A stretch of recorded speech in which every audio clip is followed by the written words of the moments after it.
fidélité fait notre fierté sur la 95.8 Vélingara FM. C'est l'heure de votre grand journal à la cabine technique. Youssouf, comptez tout de suite les titres. Troisième festival Casa Ciné à Kolda au moment de sensibilisation des enfants sur leurs droits par le cinéma d'animation. Tambacounda, plus de 20 tonnes de marchandises diverses saisies et brûlées.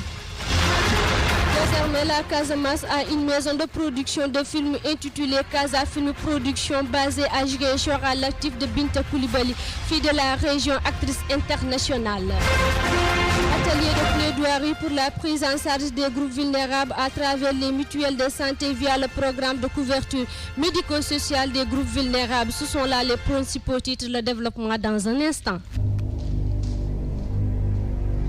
Au micro, Aïssatou Diao pour vous servir. Mesdames et messieurs, merci de rester fidèles. Nous ouvrons ce journal. Le troisième festival Casa Ciné à Kolda au moment de sensibilisation des enfants sur le droit par le cinéma d'animation. La directrice du cinéma numérique ambulant a démarré depuis le 20 janvier dernier et jusqu'au 25 du mois en cours la troisième édition du festival de ciné itinérant de la Casamance dénommé Casa Ciné. Daouda Diagne nous en dit plus.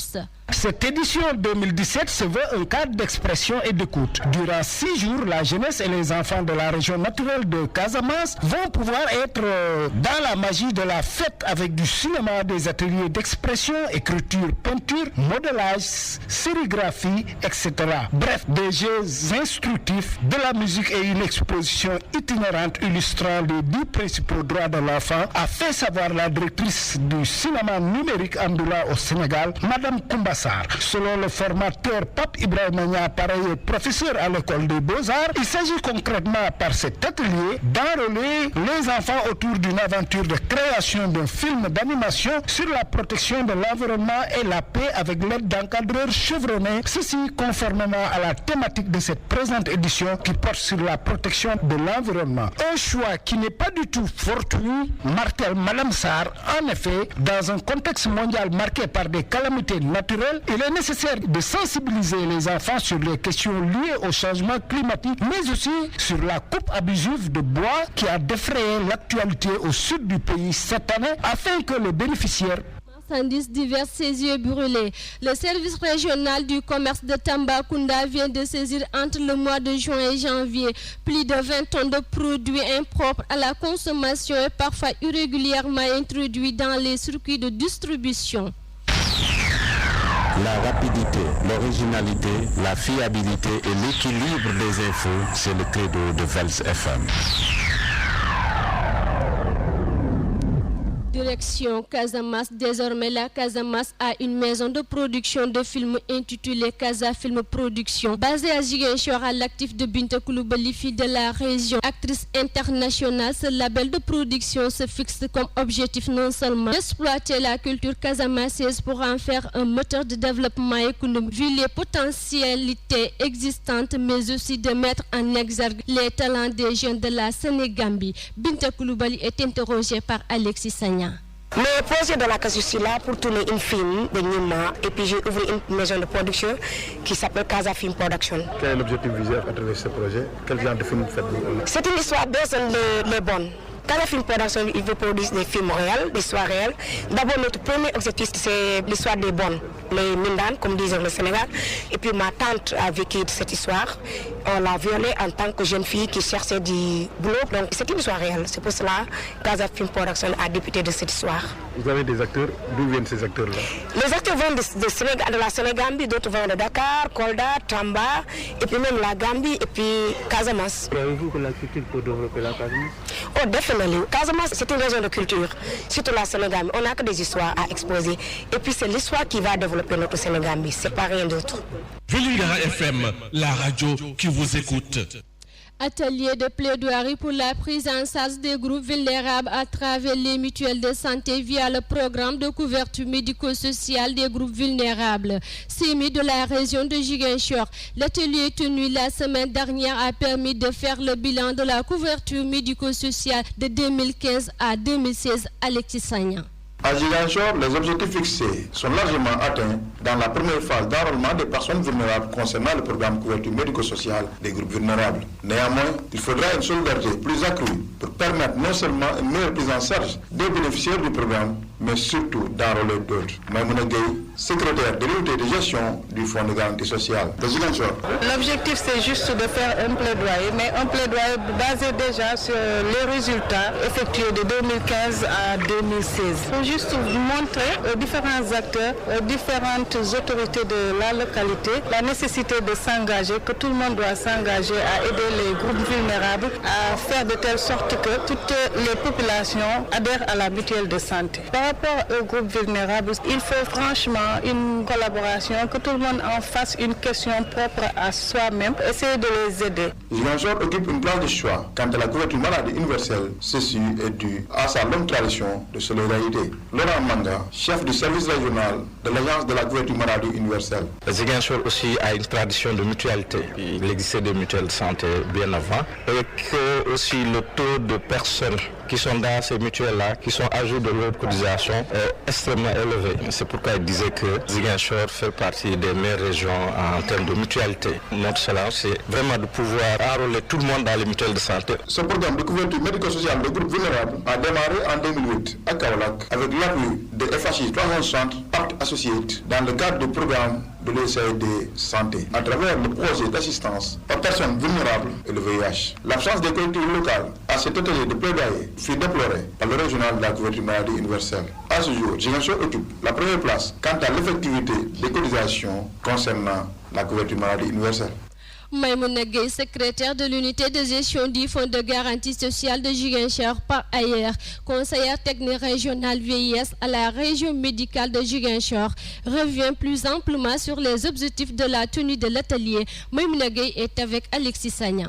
L'objectif, c'est juste de faire un plaidoyer, mais un plaidoyer basé déjà sur les résultats effectués de 2015 à 2016. Donc les résultats que nous allons présenter, c'est de 2015 à novembre 2016. Il faut juste montrer aux différents acteurs, aux différentes autorités de la localité, la nécessité de s'engager, que tout le monde doit s'engager à aider les groupes vulnérables, à faire de telle sorte que toutes les populations adhèrent à la mutuelle de santé. Par rapport aux groupes vulnérables, il faut franchement une collaboration, que tout le monde en fasse une question propre à soi-même. On a démarré ce programme avec l'appui de FHI 360 Pact Associates sous le programme de USAID, le programme santé, qui appuie les groupes vulnérables. La phase test a été lancée au niveau de Kaolack, ensuite développée Ziguinchor, Kolda et Sédhiou.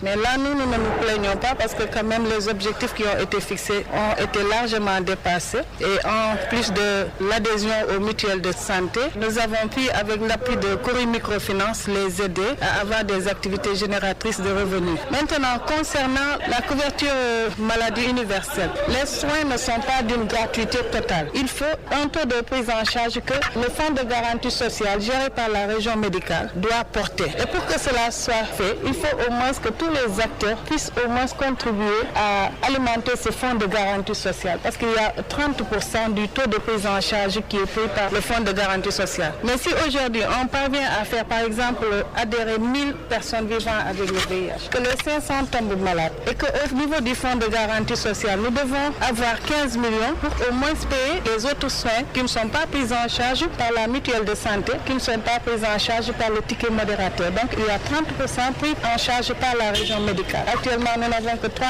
420 000 francs, 3 millions de la part de la région médicale et 420 000 francs de la part de ANCS, Ecobank qui a appuyé à 2 millions. Écoutez toute l'actualité nationale et internationale sur FM, la radio de la paix. Cécile Marem Ndiaye, bonjour Cécile. Bonjour Aïssatou, bonjour toutes et à tous. Nous démarrons cette page nationale et internationale. Par la Gambie, voici les raisons pour lesquelles Jammeh a choisi de s'exiler en Guinée équatoriale où il a son dévolu sur le pays de Nguema. Écoutons les détails avec Aliou Kandé. Mais pourquoi la Guinée équatoriale? Cette destination n'est pourtant pas celle qui avait été plus évoquée au cours des négociations. Selon plusieurs sources proches des négociateurs, la Mauritanie était les rangs pour accueillir Yahya Jammeh. Mais c'est la proposition marocaine qui était le plus sérieusement envisagée jusqu'à vendredi. Le Maroc qui multiplie les offensives diplomatiques au moment où il souhaite réintégrer l'Union africaine aurait notamment eu la préférence de l'épouse guinéo-marocaine de Yahya Jammeh. Ce n'est que vendredi, au cours des ultimes négociations, que le président Obiang aurait offert l'asile à l'ex-chef d'État gambien. Une offre qui aurait eu le double avantage de rassurer Yahya Jammeh face à l'éventuelle poursuite judiciaire. De se rassurer aussi l'équipe d'Adama Barrow et la CEDEAO. Il fallait qu'il soit le plus éloigné géographiquement possible de Banjul, s'accordent nos interlocuteurs. Toujours selon ces sources, l'option du Nigeria proposée mi-janvier par le Parlement aurait été écartée par Yahya Jammeh lui-même. D'une part parce que le Nigeria était un des premiers pays à mobiliser ses troupes pour une intervention. Et d'autre part, Yahya Jammeh aurait crainte d'être éventuellement frappé par la justice. En effet, du temps du président Obasanjo, Abuja avait offert l'asile de Libéria Charles Taylor, avant finalement de le livrer du tribunal spécial pour la Sierra Leone. De plus, le Nigeria est un membre de la Cour pénale internationale, tout comme la Guinée-Conakry. N'était comme annoncé par Dakar Post qu'une étape. En un mot, comme Amil, Yahya Jammeh a choisi la Guinée équatoriale, qui, faut-il le rappeler, n'est pas membre de la CPI. En clair, l'autocrate Kanilai évitait des poursuites judiciaires. Le feu vert de la CEDEAO pour rentrer à Banjul et prendre ses quartiers dans le palais présidentiel. Il vient de nommer Fatoumata Diallo Tambadjan, figure de l'opposition, comme vice-présidente, et l'on devrait connaître d'ici peu la composition du gouvernement qui assurera la transition pour les 3 prochaines années. Pour l'instant, le nouveau président s'est montré très discret. Peu d'annonces ont été faites, mais les chantiers sont conséquents. Pour rappel, le président Adama Barrow va rentrer à Banjul au palais au plus tard ce jeudi. Le Congo-Brazzaville et le Congo-Kinshasa bientôt reliés par un pont pour les voitures et les trains devraient relier Kinshasa et Brazzaville, les 2 capitales les plus proches du monde séparées par le fleuve Congo. La communauté économique des États d'Afrique centrale vient de réactiver une étude qui date de 2009. Une réunion d'experts s'est tenue en décembre 2016 à Libreville. Le projet permettra peut-être de lancer un autre dossier qui date de la colonisation, celui de la construction d'un chemin de fer entre Kinshasa et Yebo, à l'intérieur de la RDC. Et puis nous terminons cette page internationale par les élections allemandes. Les sociodémocrates proposent Martin Schulz pour affronter Angela Merkel. Le Parti social-démocratique allemand a annoncé ce mardi soir qu'il proposait l'ancien président du Parlement européen, Martin Schulz, pour affronter Angela Merkel à la cour de la chancelière à l'occasion des élections législatives de septembre dans le pays. Le nom de Martin Schulz a été choisi de manière unanime par les responsables du parti. Et c'est tout pour cette page. Et merci à toi, Cécile Marembiaye.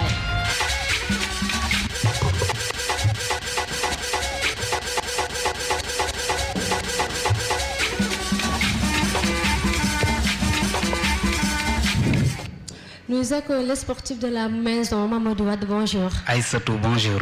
C'est quoi le bonus sportif aujourd'hui? Juste parler de la CAN 2017, nous ouvrons la page de sport pour entrer en salle de conférence de presse pour retrouver les 2 coachs, celui du Sénégal et de l'Algérie. D'abord, Aliou Cissé qui s'est présenté ce lundi avec une équipe fortement remaniée afin de préparer les quarts de finale de la CAN 2017 qui verront le Sénégal défier le Cameroun.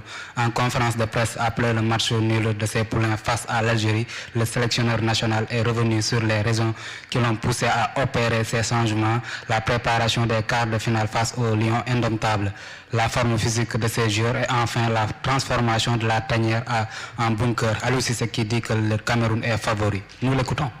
Les changements, c'était normal. Dès lors, on était qualifiés. Je crois que c'était important aussi de donner un petit peu plus de temps de jeu aux garçons qui n'ont pas joué. Et aujourd'hui, je suis satisfait d'eux parce que, comme je l'ai toujours dit, pour aller très loin dans la CAN, il faut 23 joueurs concernés. Et aujourd'hui, on est passé des paroles à l'acte. Il y a eu de très bonnes choses de la part de pas mal de garçons.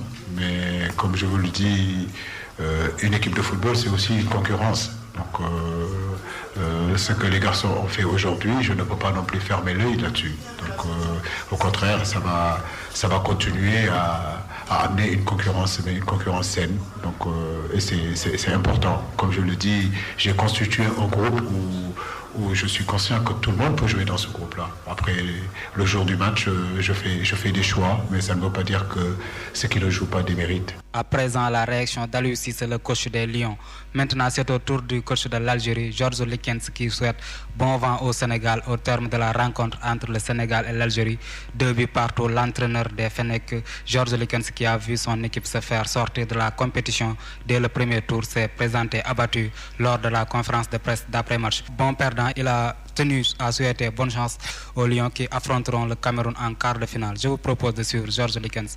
La réaction de mes joueurs était bien, mais on doit pour l'avenir aussi éviter certaines choses. Chaque fois que tu marques un but, tu encaisses aussi, mais la tête était bonne et ils ont réagi comme des hommes et ça c'est le plus important. C'est normal que tout le monde est déçu et la déception tu dois accepter quand tu es sportif. De l'autre côté, ne pas regarder ou pas écouter l'autre résultat.